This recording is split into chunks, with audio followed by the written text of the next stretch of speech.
Prezident İlham Əliyev və birinci xanım Mehriban Əliyevanın işğaldan azad olunmuş ərazilərə bu dəfəki səfərindən geriyə qalanlar. Naxçıvan televiziyasının Bakı bürosu prezidentin izi ilə həmin tarixi məkanlarda oldu.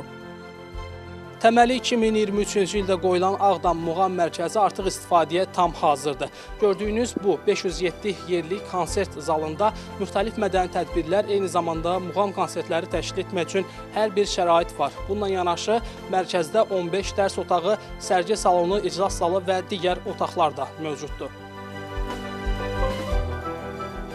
Muğam mərkəzi tək muğam inkişafı ilə, muğamın təbliği ilə yox, həmçinin bir multifunksional incəsənət mərkəzi kimi nəzərdə tutulub. Bu mərkəz bütün Qarabağ ərazisində, işğaldan azad olmuş bütün ərazilərimizdə incəsənətin inkişafı, mədəni ruhun dirçəlməsi kimi öz funksiyasını yerinə yetirəcək. Burada həmçinin incəsənət məktəbinin də fəaliyyəti planlaşdırılır. İncəsənət məktəbi 7 ixtisas üzrə tar, kamança, balaban, qanun, xanəndəlik sənəti, piano və xoreografiya sənəti üzrə tədris verməsi nəzərdə tutulub. Burada həm də kinozal, açıq amfiteatr, qapalı konsert salonu, qaleriya, kitabxana, kafe də var.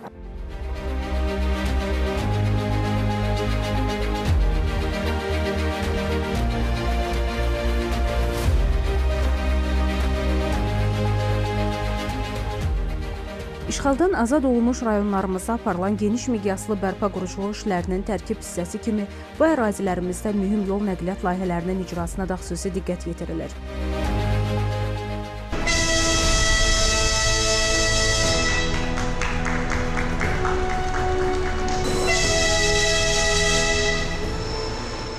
Prezident İlham Əliyevin mayın 10-da açılışında iştirak etdiyi Ağdam Dəmir Yolu və Avtovağzal kompleksi bölgədə ictimai nəqliyyatın əlçatanlığını artırmaqla yanaşı rayonun sosial-iqtisadi dirçəlişinə və regionlar arası əlaqələrin genişlənməsinə mühüm töhfə verəcək.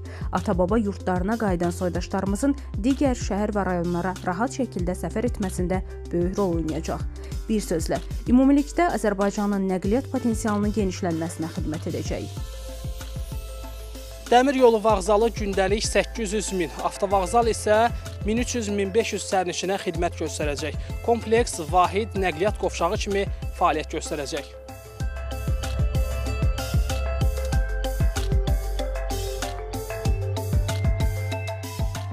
Azərbaycanda ilk qapalı dəmir yol platforması məhz Ağdam Dəmir yol və Avtovağzal kompleksindədir.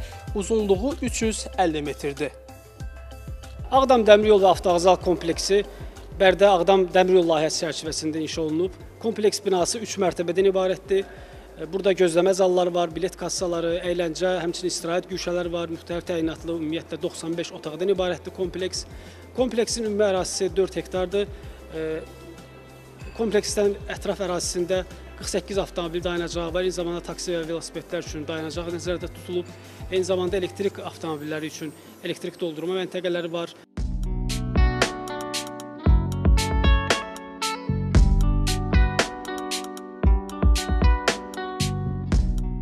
Ağdamın Kəngərli kəndinin giriş hissəsindəyik. May ayının 10-da cənab prezident İlham Əliyev məhz kənddə yaradılan tikinti işləri ilə, eyni zamanda quruculuq işləri ilə yaxından tanış oldu. Biz də Naxçıvan televiziyası olaraq Kəngərli kəndində insanların həyat və məşğuliyyətini sizlərə göstərəcəyik.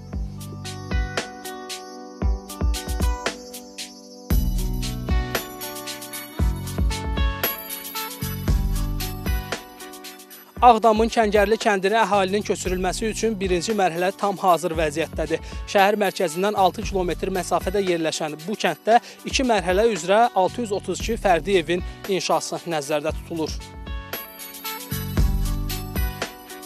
Nəzərinizə çatdıraq ki, kəndin ümumi sahəsi 177,2 hektar təşkil edir və kənddə 632 fərdi evin tikilməsi planlaşdırılır. Tikintinin ilkin mərhələsində isə burada 72,55 hektar ərazi layihələndirilmişdir və burada 292 fərdi ev tikilib.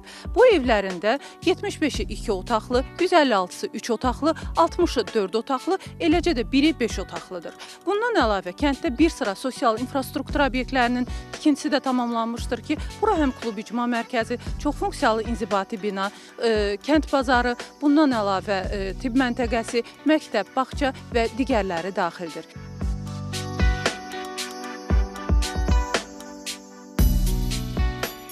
Kəngərli kəndində həmçinin 484 şagird yerlik məktəbdə fəaliyyət göstərəcək. Məktəbdə 22 sinif otağı, 8 ibtidai sinif otağı, laboratoriyalar, kimya, fizika, biologiya laboratoriyaları, akt zalı, kitabxana və digər zəruri sinif otaqları da yaradılmışdır. Bundan əlavə məktəbin həyətində geniş idman meydançası da vardır ki, qeyri-dərs saatlarında kənd sakinləri də bu meydançadan istifadə edə biləcəklər. Kəngərli kəndində 120 yerlik körpələr evi və uşaq bağçası da fəaliyyət göstərəcək. Nəzərinizə çatdıraq ki, bu bina 3 blokdan ibarətdir. Burada 20 uşaqdan ibarət olmaqla 6 qrup fəaliyyət göstərəcək. 6 yataq otağı, 6 qrup otağı, musiqi otaqları, uşaqların rahatlığı üçün bir sıra digər kabinetlər də fəaliyyət göstərəcək.